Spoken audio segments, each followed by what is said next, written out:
Tapi ini perjumpaan atau penglihatan yang saya pikir memang sesuatu yang real, ya.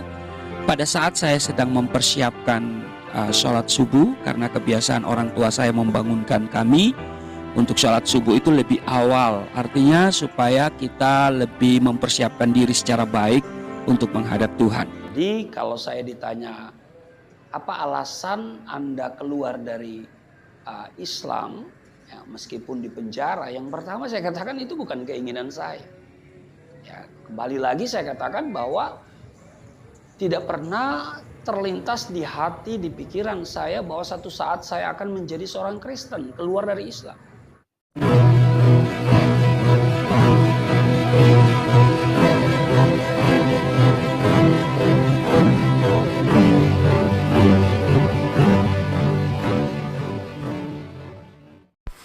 Assalamualaikum warahmatullahi wabarakatuh. Alhamdulillahillazi hadana lihaza wa ma kunna linahtadiya laula an hadanallah. Asyhadu an la ilaha illallah wahdahu la syarikalah wa asyhadu anna Muhammadan abduhu wa rasuluhu la nabiyya ba'da. Puji syukur kehadirat Allah Subhanahu wa taala karena kita diberikan waktu dan kesempatan berjumpa kembali melalui channel Salam Satu Akidah. Semoga kita semua dirahmati Allah dan diberi kekuatan serta keteguhan hati di dalam iman Islam tentunya, untuk terus kita meningkatkan iman dan ketakwaan serta mensiarkan Islam sekaligus membentengi umat dari upaya pemurtadan. Pada kesempatan kali ini saya akan menampilkan seseorang yang mengaku murtad lagi, ya. Dan dia di sini mengutip-utip ayat Al-Quran dan juga menceritakan bertemu dengan malaikat dan juga Yesus. Nah, bagaimana video selengkapnya nanti kita akan saksikan bersama. Namun terlebih dahulu saya mengucapkan terima kasih yang setinggi-tingginya kepada saudara semua yang sudah mendukung channel ini dengan subscribe, juga yang baru bergabung.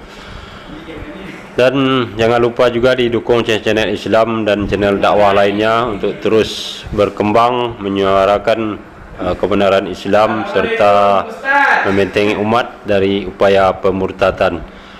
Nah, tanpa panjang mukadimah lagi, langsung saja kita simak videonya. Selamat menyaksikan.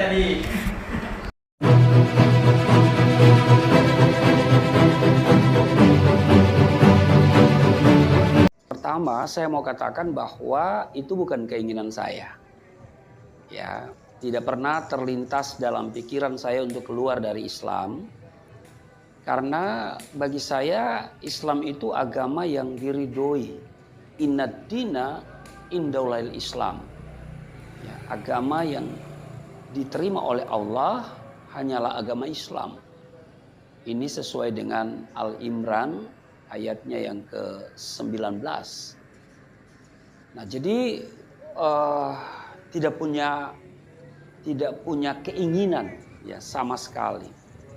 Karena orang tua mengajarkan saya secara baik agama itu sejak usia dini. Di umur 6 tahun sudah diajarkan membaca kitab suci Al-Quranul Karim. Lalu sampai khatam di usia yang cukup muda waktu itu, ya. Dan umur 12 tahun, ya, sudah khatam. Lalu kemudian diajarkan untuk sholat 5 waktu. Jadi 12 tahun itu dianggap sudah akhil balik. Jadi sudah wajib sholat. Seorang muslim kalau dia tidak bisa mengaji, membaca Al-Quran, berarti dia tidak bisa sholat. Nah, karena itu sebagaimana juga anak-anak muslim, kami sejak kecil belajar mengaji, lalu menghafal surat-surat pendek untuk bisa sholat. Dan saya diajarkan oleh ayah saya langsung. Dan dia begitu ketat mengontrol apakah saya sholat atau tidak. Ya, karena diajarkan di Quran bahwa lakukan 4, nggak lakukan 1, maka yang 1 ini membatalkan yang 4. Dikatakan fawailul lil musallin, celakalah bagi orang yang sembahyang, allazina hum an sholatihim sahun, mereka yang lalai dalam sembahyang. Jadi ayat saya itu mengontrol ya saya supaya sholat, kami anak-anaknya itu dikontrol mengenai sholat ini. Jadi kalau saya ditanya apa alasan Anda keluar dari Islam ya, meskipun di penjara, yang pertama saya katakan itu bukan keinginan saya.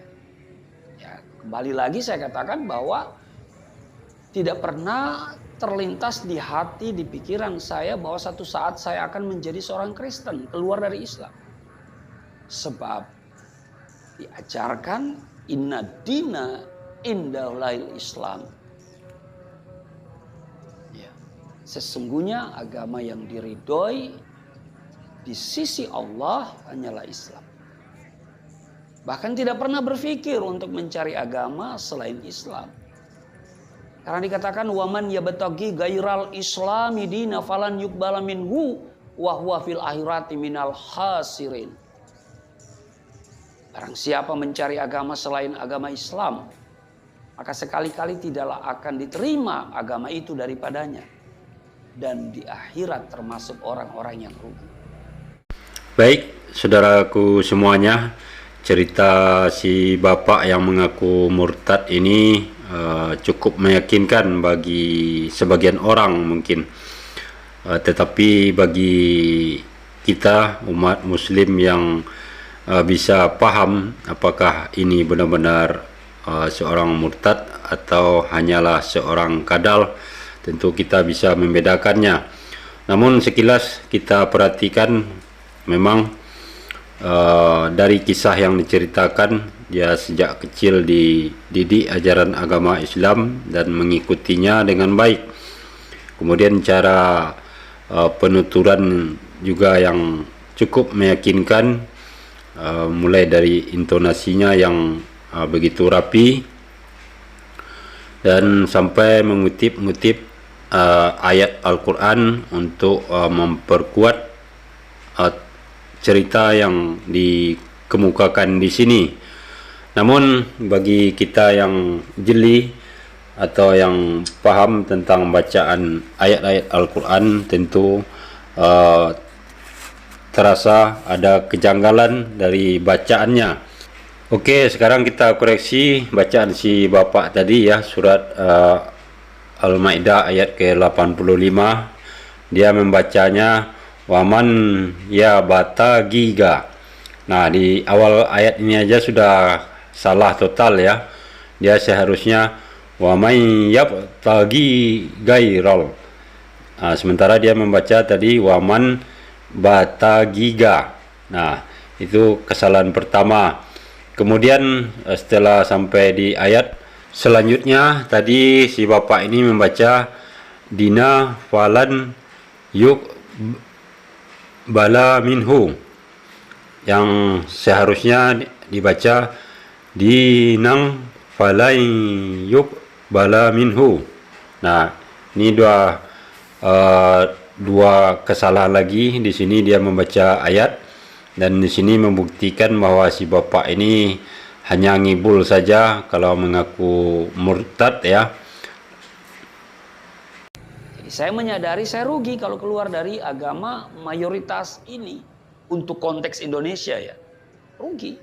Karena ini mayoritas ya, agama yang dianut oleh mayoritas. Dan kadang-kadang kalau kita mau berkarir selalu dilihat agamanya ya. Nah, jadi memang rugi, saudara. Bahkan saya punya prinsip juga sama dengan prinsip orang-orang Islam yang lain. Wala tamutunna illa wa antum muslimun. Dan janganlah sekali-kali kamu mati melainkan dalam keadaan beragama Islam. Itu sesuai dengan Quran surat Al-Imran ayat 102. Jadi Kembali lagi saya tegaskan, bukan keinginan saya, karena ini prinsip Islami yang saya pegang secara kuat. Ya. Kalau ditanya apa alasannya Anda murtad keluar dari Islam, ya bukan keinginan saya, tetapi keinginan Tuhan Yesus.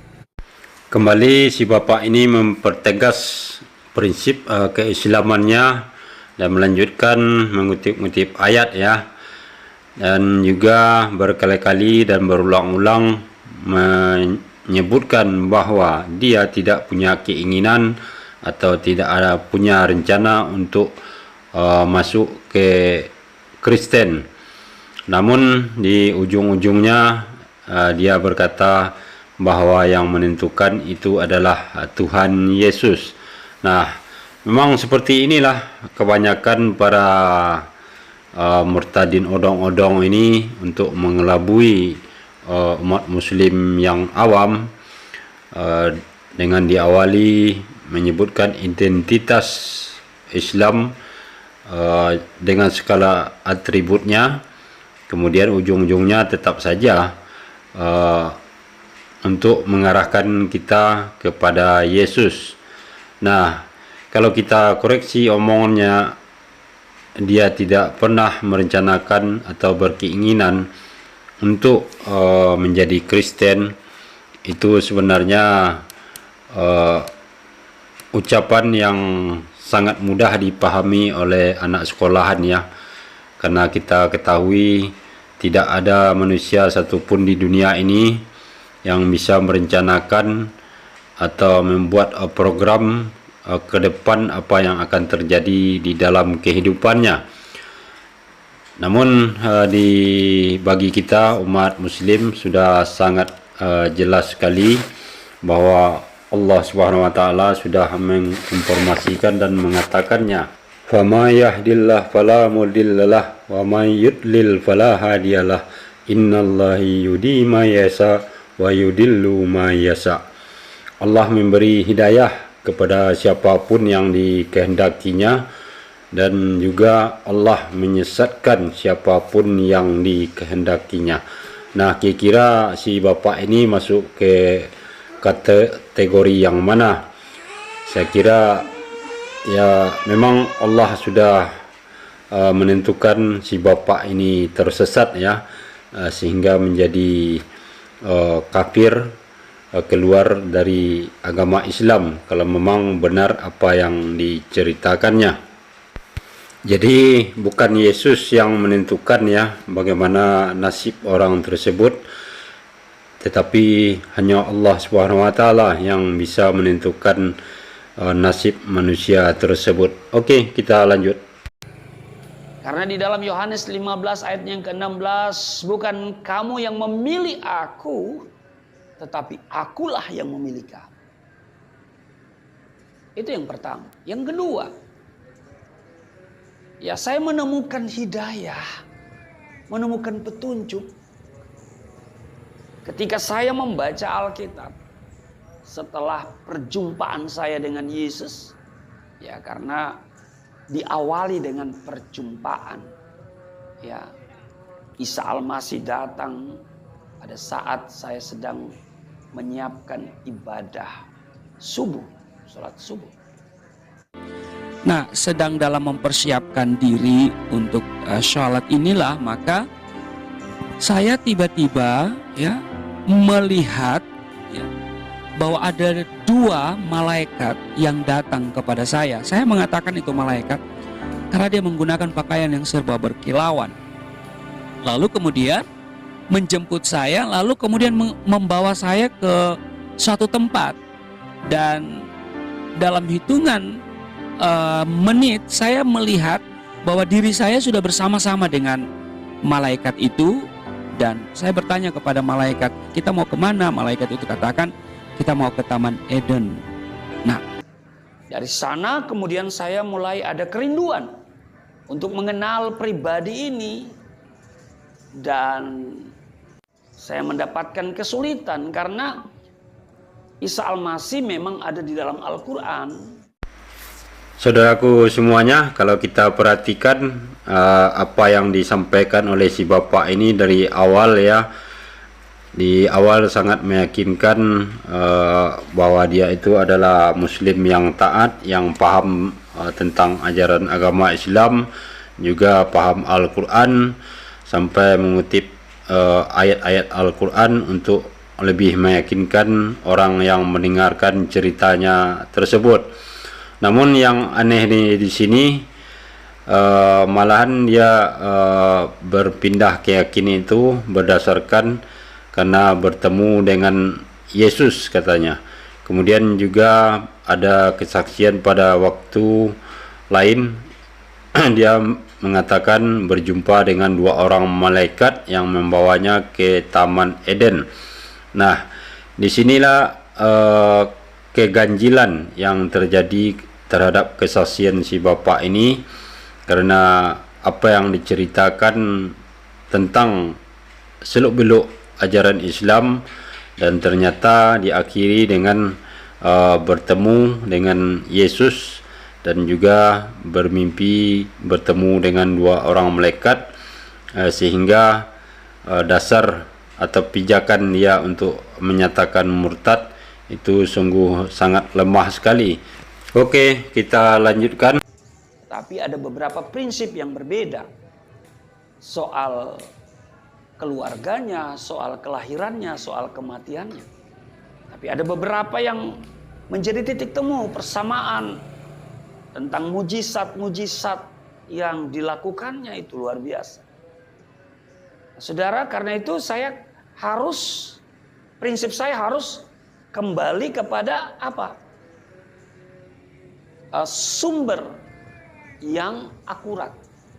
Nah, sumber yang akurat mengenai Isa Al-Masih ya Injil, karena Quran juga mengatakan bahwa Injil itu diberikan kepada Nabi Isa. Nabi Isa pembawa Injil. Nah, mari kita baca ke Injil. Tapi itu bukan langsung baca, itu ada proses, tidak semudah itu. Ya. Sebab kalau saya nanti baca Alkitab ini, ya, wah, ini bisa perang dengan ayah saya. Ya, yang pertama karena iman Islam memberikan apresiasi kepada Injil. Dan itu dirumuskan dalam rukun iman. Rukun iman itu ada 6. Yang pertama percaya kepada Allah, yang kedua percaya kepada malaikat, dan yang ketiga percaya kepada kitab yang pernah diturunkan oleh Allah, antara lain Taurat, Zabur, dan Injil. Nah, jadi kita beriman kepada Injil. Ya. Nah, selama ini kan saya tidak pernah baca Injil. Ya, memang tidak dianjurkan untuk baca Injil. Bahkan ada opini yang dibentuk Injil yang hari ini ada itu Injil palsu. Tapi kalau ditanyakan kapan dipalsukan, siapa yang memalsukan, bagian mana yang dipalsukan, ya, dan kalau itu palsu mana yang asli, nah semuanya itu nggak bisa kita buktikan. Nah, saudaraku semuanya, di sini si bapak ini kalau kita perhatikan cukup piawai ya dalam mengemas ceritanya, tidak begitu mencolok dalam hal penyampaian, seakan-akan Al-Quran dan Injil itu disejajarkan supaya pendengarnya bisa yakin terhadap apa yang disampaikannya dan juga yakin terhadap kitab Bible yang diyakininya sekarang. Karena dia mengambil beberapa alasan bahwa Al-Quran mengakui bahwa kitab Injil adalah petunjuk. Kemudian juga menceritakan mengakui Nabi Isa di situ. Cuma bagi orang awam mungkin bisa terkecoh ya. Tetapi bagi kita yang paham, tentu ini suatu kelucuan yang kita lihat. Karena Al-Quran sudah jelas sebagai kitab penyempurna, kitab terakhir dari kitab-kitab yang sudah diturunkan sebelumnya. yaitu kumpulan Zabur, Taurat dan Injil. Maka tentulah Al-Quran sebagai yang datang terakhir. Kemudian Allah menjelaskan kepada Nabi Muhammad sebagai penerima wahyu kitab Al-Quran, tentulah dijelaskan apa yang terjadi sebelum-sebelumnya terhadap masing-masing kitab tersebut. Kemudian si bapak ini membela kitab Bibelnya dengan mengatakan bahwa banyak pandangan miring atau tuduhan terhadap Bibel itu sudah dipalsukan, sudah dirubah, namun tidak bisa membuktikannya. Hal seperti itu yang dikatakan oleh si bapak ini. Nah, kalau permasalahan ini sebenarnya bisa kita cek dan buktikan di dalam Bibel tersebut. Sangat banyak sekali ayat-ayat yang kontradiksi serta ayat-ayat tambahan yang tidak sesuai dengan kitab aslinya yang berbahasa Ibrani. Nah, ini suatu pernyataan ngawur oleh si bapak ini untuk tetap mengokohkan kitab Bibel yang dia yakini sebagai petunjuk yang benar. Oke, kita dengarkan lagi. Nah, saya harus meninggalkan pemikiran-pemikiran itu, ya, itu kan asumsi ya. Maka untuk mengenal pribadi Isa Al-Masih kembali kepada sumbernya, yaitu Injil. Nah, sementara iman Islam mengajarkan percaya kepada kitab yang pernah diturunkan oleh Allah. Taurat, Zabur, dan Injil. Itu yang pertama. Yang kedua, di dalam surat Al-Maidah 46, wa atainahul injila fi hudan wa nurun. Jadi dikatakan Allah, kami berikan Injil, kata Allah. Wa atainahul injila, kami berikan Injil, ya, fihi, di dalamnya hudan, ada petunjuk, ya, ada hidayah, ya. Nah, jadi Injil itu petunjuk, di dalamnya ada petunjuk loh. Petunjuk apa ya? Semua yang kita butuhkan dalam hidup ini. Dan terutama tentu petunjuk keselamatan. Bukan cuman hudan tapi juga wanurun, dan cahaya, terang. Terang itu artinya jelas. Kita butuh terang supaya kita jelas. Ya. Terang supaya kita bisa membedakan mana yang asli, mana yang palsu. Ya kan? Mana yang hitam, mana yang putih. Kita butuh terang. Wah, ini luar biasa. Ya. Jadi saya harus baca Injil. Ya. Saya harus baca Injil. Waktu saya membaca Injil, nah saya menemukan apa yang selama ini yang saya cari. Apa yang selama ini saya minta. Apa yang selama ini dirindukan. Bahkan yang dibutuhkan oleh setiap orang. Apa itu? Keselamatan hidup kekal. Semua orang butuh diselamatkan. Semua orang mau mati masuk surga. Kecil, besar, tua, muda, miskin, kaya. Kalau ditanya Anda mati hari ini mau kemana? Oh, pasti surga dong, surga dong, surga. Nah, sampai di sini si bapak ini masih terus berlanjut untuk meyakinkan orang yang bisa dikelabuinya ya.